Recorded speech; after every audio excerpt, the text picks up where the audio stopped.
Traffic Signals from the 19 Candles, a book of crisis management by Matthew Jaffeth. This candle of ours has surprising light. It shows us the brightness of hope while we overcome crises. Crises and the grief it causes are concerns shared by all of nature around the world. There is a well-known proverb that speaks to the fact that our disasters may benefit another person or be the end of their disaster. Whatever is happening to you can be affecting another. In fact, you may be the solution to someone's problem while you don't even know who they are. Even if you are experiencing a breakthrough in your crises, this has the ability to cause a crisis for someone else. We need to grasp the concept that the actions we take today may have a serious impact on others tomorrow. We need to grasp and understand that the people we affect could be our adversaries or allies. You cannot always understand what will happen as situations change.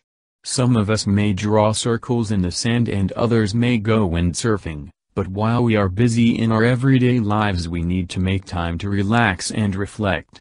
Reflection will often help you understand the cause of your sadness, the crisis you are in, and possible answers that may help to alter your current situation. Often we look outside of ourselves for solutions, while the best form of resolution can be found within. We may all belong to different countries, cultures, and constituencies, and all have different roles to play in our communities, but we need to be able to come together and help each other. Helping each other may not always mean what we think it does. Perhaps this will mean sharing a vehicle with our neighbor to get to the station? Or not watching repairmen and laborers passengers board a train with disdain, thinking that we are somehow better than them. Although we all have different roles and these may require different things from us, we need to remember that no one person is above another. Every person is important and has a role to play in our society. Once a crisis occurs, you may have to adjust your calendar and schedule and make yourself more flexible. Times of crisis call for creative thinking and a positive outlook.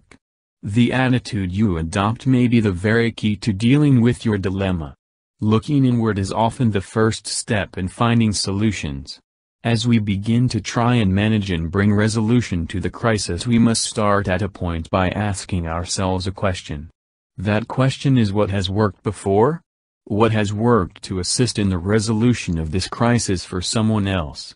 Many times this will give us ideas on how to start dealing with our current crisis.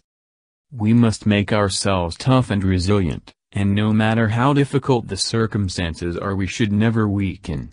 A crisis should never be given time to rest. Rather, it is a time for action.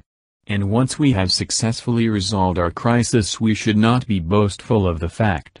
You must rather luxuriate in the knowledge and pride of your success and be silent about it. This is much more powerful. Remember again that the end of your crisis may mean the beginning of a crisis for another person, because your actions and reactions affect the lives of those around you. Here is an example of how your crisis can affect another person. Say, for instance, you have a minor car accident. There is damage to your car and this could become a crisis because by fixing it you need to spend a lot of money. As well as the money, you may also need to take time off work. However, for the repairman, your crisis means money and work for his business, and so he is benefiting from your crisis. Another simple example is when you arrive at the traffic light and it turns green. By turning green for you and allowing you to move through, it first had to turn red for someone else. While you are moving, they are stationary, and if they move they may bump into someone else. They may have moved while watching you and you wouldn't be aware of it. This is the balance you need to keep in mind. All of life is about the partnership. No man is a rock and no person is solitary, because everything we do has a reaction that affects someone else. We need to be partners with not only our loved ones and family but also our fellow man. This is a compulsory part of the cycle of life. The sooner we accept this partnership, the sooner we are able to see how we impact others and how to live in a balance with the world. So the next time you come to a red light signal in life and you cannot move forward, relax and use your most important skill, the skill of patience. Remember that the light has been green and it will be green again. And when it is green for you, it will be red for another person. This lesson is important because it shows us that we need to open our minds and think beyond our own crisis and realize the impact of our crisis on others.